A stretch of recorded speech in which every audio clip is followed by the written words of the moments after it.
अल्लाह को हाजिर नाजर जान के अपनी तशख़ीस के मुताबिक मैं ये बता रहा हूँ, बाबर आज़म साहब के ऊपर नज़र बद भी है और पुरानी है, और जादू के असरात भी हैं, और जादू एक किस्म का नहीं है, कई किस्म का है। हमने एज अ टीम नहीं अच्छा खेला। हमारी क्रिकेट टीम को क्यों नहीं है समझ आ रहा कि आप जिस काम के लिए जा रहे हैं वो क्यों नहीं कर रहे? आप फिर मूड खराब कर दिया। नहीं करना है, ये बात तो करनी। एक लिमिट होती है बेइज्जती करवाने की। पाकिस्तानियों ने बाबर की इतनी बेइज्जती करी है, इतनी बेइज्जती करी है कि अब वो बेचारा, मतलब वो, उसको कोई फर्क ही नहीं पड़ता। हिंदुस्तानियों ने भी उस पर जादू किया होगा काला, ताकि वो ना चल सके, और विराट जो है वो ज्यादा। ये तो आप बता रहे हैं खुद से ना, फिर मुझसे ना पूछें। मुझे ये आइडिया है, ये लगता है। Where do you think you need to improve? Look, always improve in the cricket. You never satisfy every day. You learn a lot when you are in the pitch. You so in the batting you see different quality of bowling against quality of bowling. So घर से निकलने की क्या जरूरत है बेटा, घर ही बैठना था। क्यों आगे इतना अपना कीमती वक्त जाया किया, खेलने आगे क्या जरूरत थी? क्या बुरी परफॉर्मेंस है बाबर आजम की। मैं इस टाइम ये सोच के एक बात कर रहा हूं, ये नहीं सोचना मैं डिफेंड कर रहा हूं उसको। उसकी 4 साल की कप्तानी के पीछे लोग लगे रहे। ये फिटे हुए सुअर, ठीक है, ये ग्रोसरी वाले, मेरा बस नहीं चलता, यकीन करो, मैं वहां होता ना, मैं बेल्टे मार मार के ना इनके बदन सुझा देता। दंद कट रहे हैं। तुम्हारी 75 साल बहन का रिश्ता हुआ है जिसका कोई, जिसे कहते हैं वाली बारस नहीं था, और तुम्हारे दंद नहीं बंद हो रहे। इससे शर्म की क्या बात होगी? बाबर आजम को किंग, बाबर किंग, अरे भाई कहाँ का किंग है भाई? कौन से मुल्क का किंग है? हमें भी दिखा दो। इथोपिया का किंग भी हो, वो भी इससे अच्छा परफॉर्म करे भाई। थोड़े तो रन बनाओ भाई, किस तरह से खेल रहे हो? 92 पे सारी टीम बुक। मेरा ख्याल है पार्किंग में स्कूटर खड़ा था और इनको ड्रॉप करने के बाद वो स्टार्ट ही रहा कि अभी आ जाएंगे। इस 2 साल के अंदर जो आया उसने पाकिस्तान टीम को बर्बाद किया। तो पाकिस्तान क्रिकेट जो है वो एक मजाक बनी हुई है, टीम की कारकर्दगी जवाल की तरफ गामजद है। अब आप देखें वेस्ट इंडीज की टीम जो 10वें नंबर पर थी ओडीआई रैंकिंग में, अब 9वें नंबर पर आ गई। पाकिस्तान की जो एशिया कप की टीम के बारे में बात हुई T20 की, तो पूछा गया सिलेक्टर से कि जी बाबर और रिजवान कहाँ हैं? कहता है शायद आपको पता नहीं है कि वो तो ओडीआई के प्लेयर हैं, ये T20 की टीम की बात कर रहे हैं। ऑफिशियल प्रेस कॉन्फ्रेंस में बोला है। बड़े प्लेयर, रिपोर्टर पूछ क्यों रहा है, वो बता क्यों रहा है? बाबर आजम किसी को बर्दाश्त नहीं है। बाबर आजम पैसा कमा रहा है, किसी को बर्दाश्त नहीं है। कमर्शियल में काम कर रहा है, किसी को बर्दाश्त नहीं है। जिस ग्रोसरी वाले ने सबसे ज्यादा गंद किया है, जो सीनियर प्लेयर्स हैं, वो ही दांत निकाल रहे हैं। मैं तो इनकी शक्लें देख देख के हैरान हो रहा, और वहां पर मुझे गुस्सा चढ़ा हुआ था। प्लेयर है भाई, आउट ऑफ फॉर्म ही है ना, क्या हो गया? इतने बड़े बड़े इल्जाम क्यों लगा रहे हैं उनके ऊपर? उसी पिच पर 40 मिनट में कांटे निकल आए, या किसी ने कोई बारूदी सुरंगे बिछा दी कि हमारे बैट्समैन जब गए तो डर के मारे खेल रहे थे, और जिस तरह से वो बैटिंग की उन्होंने। अब वक्त आ गया है कि बड़ी सर्जरी की जरूरत है पाकिस्तानी टीम में, पाकिस्तान की टीम मैनेजमेंट में, पाकिस्तान क्रिकेट में। जब ब्यूरोक्रेट्स पाकिस्तान क्रिकेट को चलाएंगे तो फिर अल्लाह ही हाफिज है, और यही हमें दिन देखना पड़ रहा है। इतने लोग दिल बर्दाश्त है कि वेस्ट इंडीज की टीम से आप 202 रन से हार रहे। पाकिस्तान का नाम बदनाम करने वाले, क्या इनको इंडिपेंडेंस डे मनाने की इजाजत है? क्या इनको खुशियां मनाने की इजाजत है? जय हिंद दोस्तों। तो दोस्तों, बाबर आजम ने जिस तरीके से वेस्ट इंडीज के खिलाफ प्रदर्शन दिखाई है, अब पाकिस्तान के कुछ ऐसे भी मौलाना हैं जो बातें करना शुरू कर दी हैं कि बीसीसीआई ने जानबूझकर बाबर आजम के ऊपर काला जादू किया है ताकि वो प्रदर्शन ना कर सके। क्या बुरी परफॉर्मेंस है बाबर आजम की। मैं इस टाइम ये सोच के एक बात कर रहा हूं, ये नहीं सोचना मैं डिफेंड कर रहा हूं उसको। उसकी 4 साल की कप्तानी के पीछे लोग लगे रहे। पहले मैंने आपको सरफराज को बोला किस वजह से उसको हटाया। जब सैरोगेट कंपनी का सिलसिला शुरू हुआ, उससे पहले तो बाबर आजम बिल्कुल ठीक था। जो उस टाइम चेयरमैन था, जब सैरोगेट कंपनी का सिलसिला शुरू हुआ, जब पट्टी लगाई गई पीएसएल पे कि नहीं जी ये नहीं होगा, और उस वक्त की जो गवर्नमेंट थी, सुनो, रिजवान ने फिर बाबर, ठीक है, उस वक्त की जो गवर्नमेंट थी उसने स्पेशल एक नोटिफिकेशन दिया कि भाई सैरोगेट कंपनी नहीं चलेगी अब पाकिस्तान क्रिकेट के अंदर, ठीक है, सब कुछ हुआ। वहां से आपको बाबर आजम और रिजवान खुटकना शुरू हुए। क्यों वहां से शुरू हुए? ये पावर, इन दोनों की पावर है, ये फलाना एजेंट है, वो इनको मना करता है, ये टीम लेके चल रहे हैं दोनों, इनके हाथ में टीम है, ये दोस्ती यारी बना रहे हैं। फिर उसके बाद इंजी भाई भी सिलेक्टर थे, इंजी भाई भी इनके साथ है, ये सब कुछ। अच्छा सुने, उसके बाद जब इंडिया में ये वर्ल्ड कप हुआ, उससे पहले सेंट्रल कॉन्ट्रैक्ट के मसले मसाइल शुरू हुए। नहीं कर रहे थे सेंट्रल कॉन्ट्रैक्ट के मसले मसाइल, नहीं हो रहे थे, स्पॉन्सर के पैसे हम ही नहीं दे रहे, वो कमीशन प्लेयरों को नहीं मिल रहा, उस पर भी बोला गया ये दो बाबर और रिजवान जो है ये मुश्किल डाल रहे हैं, जिसकी वजह से इंजमाम उल हक साहब को बोला गया कि भाई जाके कॉन्ट्रैक्ट साइन करवाएं। उन्होंने जाके साइन करवाए, उनके ऊपर भी इल्जामात लगाए गए।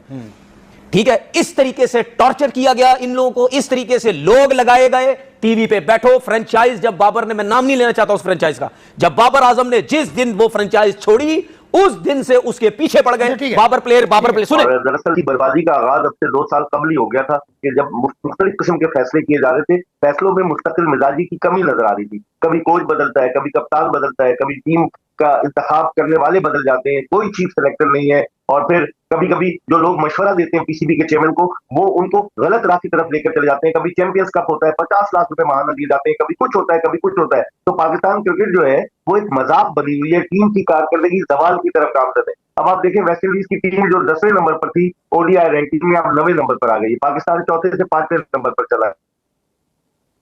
पाकिस्तान टेस्ट में किस पोजीशन पर है सबको पता है, 7वें नंबर पर है। टी20 में क्या कारकर्दगी, तो कारकर्दगी बजाय बुलंदी की तरफ जाने के जामी पस्ती की तरफ गामजद है। कौन है इसका जिम्मेदार? कोई तो आ गया है जो जिम्मेदारी कबूल करे, कोई कबूल करने को तैयार नहीं। नशिस्तन गुफ्तन बर्खास्तन वाली बात है कि कुछ दिनों के बाद जख्म मुंजमिल हो जाएंगे, सब भूल जाएंगे। मेरे ख्याल में इस वक्त जिस 9 जून को गुज़िश्ता बरस मोहसिन नकवी साहब ने कहा था कि सर्जरी की जरूरत है, अब वक्त आ गया है कि एक बड़ी सर्जरी की जरूरत है पाकिस्तानी टीम में, पाकिस्तान की टीम मैनेजमेंट में, पाकिस्तान क्रिकेट में। जब ब्यूरोक्रेट्स पाकिस्तान क्रिकेट को चलाएंगे तो फिर अल्लाह ही हाफिज है, और यही हमें दिन देखना पड़ रहा है। इतने लोग दिल बर्दाश्त है कि वेस्ट इंडीज की टीम से आप 202 रन से हार रहे हैं, जो पाकिस्तान के लिए बड़ी शर्मनाक बात है। हमारी क्रिकेट टीम को क्यों नहीं है समझ आ रहा कि आप जिस काम के लिए जा रहे हैं वो क्यों नहीं कर रहे आप? फिर मूड खराब कर दिया। नहीं करना है, ये बात तो करनी है। अच्छा वो मैंने आपसे कहा था 0090 क्या था वो? पता नहीं क्या था। हाँ, वो कहता है वो पिन कोड है, पिन है आपका। हाँ ये देखे ना आप 0090 कितना एक इसका रिदम आ रहा है। हाँ। साइम अयूब 0, ओके, असद शफीक 0, वाह, बाबर आजम 9, वाह, मोहम्मद रिजवान 0। मैं कह रही थी घर से निकलने की क्या जरूरत है बेटा, घर ही बैठना था। हाँ। क्यों आगे इतना अपना कीमती वक्त जाया किया, खेलने आगे क्या जरूरत थी? अब्दुल्ला शफीक 0, साइम अयूब 0, बाबर आजम 9, रिजवान 0, आगा 30, नवाज 13 और यूं 92 पे सारी टीम बुक। मेरा ख्याल है पार्किंग में स्कूटर खड़ा था। हाँ। और इनको ड्रॉप करने के बाद वो स्टार्ट ही रहा कि अभी आ जाएंगे। ऐसी धुलाई की है ना वेस्ट इंडीज ने आपकी, ऐसी जबरदस्त धुलाई की है, शायद होप को याद रखेंगे आप कि सारी उम्मीदों पर पानी फेर दिया। ये फिटे हुए सुअर, ठीक है, ये ग्रोसरी वाले, मेरा बस नहीं चलता, यकीन करो मैं वहां होता ना, मैं बेल्टे मार मार के ना इनके बदन सुझा देता। दंद कट रहे हैं। तुम्हारी 75 साल बहन का रिश्ता हुआ है जिसका कोई, जिसे कहते हैं वाली वारस नहीं था, और तुम्हारे दंद नहीं बंद हो रहे कि शुक्र है इस फरीजे से भी जान छूटी है। किस चीज की तुम्हें खुशी है? 34 साल बाद तुम 10 नंबर टीम से आ रहे हो, रैंक्ड 10 थी वो इस सीरीज में, जब आए हैं 10वें नंबर पर थी, जिसके अगले वर्ल्ड कप के चांसेस के घोड़े लगे पड़े हुए हैं। उनको ऑस्ट्रेलिया भी मार कर गया है, उनको समझ नहीं आ रही अपनी टीम के बैलेंस की। वो रैंक्ड 10 टीम तुम्हें सूत गई है 2-1 से, और उसमें से भी एक मैच तुम्हें 2 लड़कों ने जितवा दिया, इसने हसन नवाज ने और हुसैन तलत ने। जिस ग्रोसरी वाले ने सबसे ज्यादा गंद किया है, जो सीनियर प्लेयर्स हैं वो ही दांत निकाल रहे हैं। मैं तो इनकी शक्लें देख देख के हैरान हो रहा, और वहां पर मुझे गुस्सा चढ़ा हुआ था। ये ऐसे बेशरम है, ये ऐसे डीट हैं। ये हमारा कप्तान, उसकी तुम लोगों ने वो देखी है प्रेसर में उसने जो बातें की हैं, उसने सारा मलबा डाल दिया पहले 3 के ऊपर, कि वो पहले 3 विकेटें जो गिरी हैं, कि हमारी पहले 3 विकेटें असल में जल्दी गिर गई। साइम, अब्दुल्ला और वो क्या नाम है उसका यार, तीसरा कौन आउट हुआ था? साइम गया है, अब्दुल्ला शफीक गया है, उसके बाद तीसरा बाबर आजम आउट हुआ। जैसा कि आपने वीडियो में देखा कि किस तरीके से पाकिस्तानी मीडिया पाकिस्तान के एक्स क्रिकेटर के साथ साथ जितने भी पाकिस्तान के लोग हैं जो क्रिकेट से मतलब प्यार करते हैं, जो क्रिकेट को देखते हैं, जो क्रिकेट को पसंद करते हैं, वो मतलब पाकिस्तान क्रिकेट टीम को जिस तरीके से बातें कर रहे हैं कि ये हमारी टीम पूरी तरीके से नाक कटवा दी वेस्ट इंडीज में। 34 साल बाद वेस्ट इंडीज ने हमसे कोई सीरीज जीता है। मतलब आप अंदाजा लगा सकते हैं कि ये पाकिस्तान के लिए कितनी बड़ी एम्बैरेसमेंट है जो पाकिस्तान क्रिकेट टीम कैरी कर रही है। और आपको बता दें कि इन पाकिस्तानियों की हालत इतनी ज़्यादा खराब हो गई है कि पाकिस्तान के कुछ मौलाना जो बातें कर रहे हैं टीवी शो पर बैठकर कि ये सब बीसीसीआई ने जानबूझकर बाबर आजम के ऊपर काला जादू कर दिया है, जिस वजह से बाबर आजम प्रदर्शन नहीं कर पा रहा है और बाबर आजम फ्लॉप हो रहा है। और जितने भी सीरीज में बाबर आजम प्रदर्शन करता है उसमें पाकिस्तान टीम हार जाती है। मतलब आप अंदाजा लगा सकते हैं कि इस कदर ये पाकिस्तानी सोचते हैं।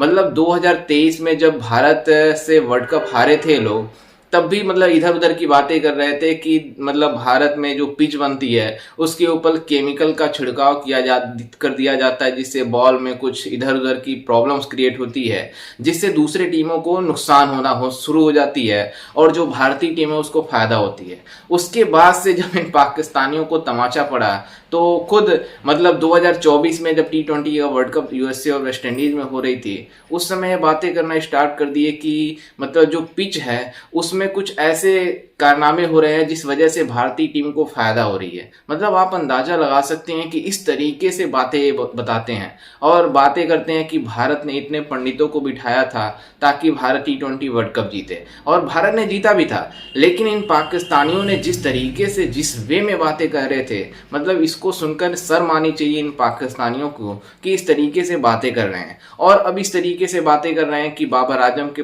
खराब प्रदर्शन इसलिए हो रही है क्योंकि BCCI भारत के लोग नहीं चाहते बाबर आजम प्रदर्शन करें और उसके ऊपर काला जादू करवा दिया। मतलब इस तरीके से बातें करना आप शुरू कर दिए हैं। पाकिस्तान टीम की नैया डूब रही है, इसके ऊपर कोई नहीं बातें कर रहा है कि हमारे इस तरीके से जो हालात हो रहे हैं इसके पीछे का कारण क्या है, रीजन क्या है। पाकिस्तान क्रिकेट टीम इतनी नीचे जा चुकी है, अब इनको एसोसिएट देश के जो मेंबर्स हैं वो खोज रहे हैं कि हम भी इनसे खेलें, हमारी अपनी रैंकिंग बेहतर करें और पाकिस्तान की रैंकिंग डाउन हो। क्योंकि वेस्ट इंडीज ने जिस तरीके से इन पाकिस्तानियों को हराया, वेस्ट इंडीज की ये सीरीज जब स्टार्ट हो रही थी पाकिस्तान और वेस्ट इंडीज की, तो वेस्ट इंडीज मतलब ODI रैंकिंग में 10वें नंबर पर मौजूद था और पाकिस्तान की रैंकिंग थी आई थिंक 6वें या 7वें पे थी। लेकिन अब पाकिस्तान की टीम 9वें 10वें नंबर पर पहुंच गई है और वेस्ट इंडीज की टीम 7वें 8वें नंबर पर पहुंच गई है। मतलब इस तरीके से रैंकिंग में डाउनफॉल हुआ इन पाकिस्तानियों का, क्योंकि इतनी शर्मनाक हार हुई है वेस्ट इंडीज के खिलाफ कि इसको ये मतलब डिफेंड नहीं कर पा रही इनकी मीडिया। जिस तरीके से बातें कर रहे हैं, मतलब पूरी तरीके से सभी पाकिस्तान के जितने भी लोग हैं वो पूरी तरीके से अपने खिलाड़ियों को लेकर काफी ज्यादा गुस्सा है। तो चलिए वीडियो मतलब तो आपने वीडियो में देखा ही होगा कि किस तरीके से मतलब ये बातें कर रहे थे। तो खैर इस पर आपकी क्या राय है, हमें अपनी राय कमेंट में जरूर दीजिएगा और साथ ही हमारे चैनल को भी सब्सक्राइब जरूर कीजिएगा। मिलते हैं एक से नए वीडियो में, तब तक के लिए जय हिंद, वंदे मातरम।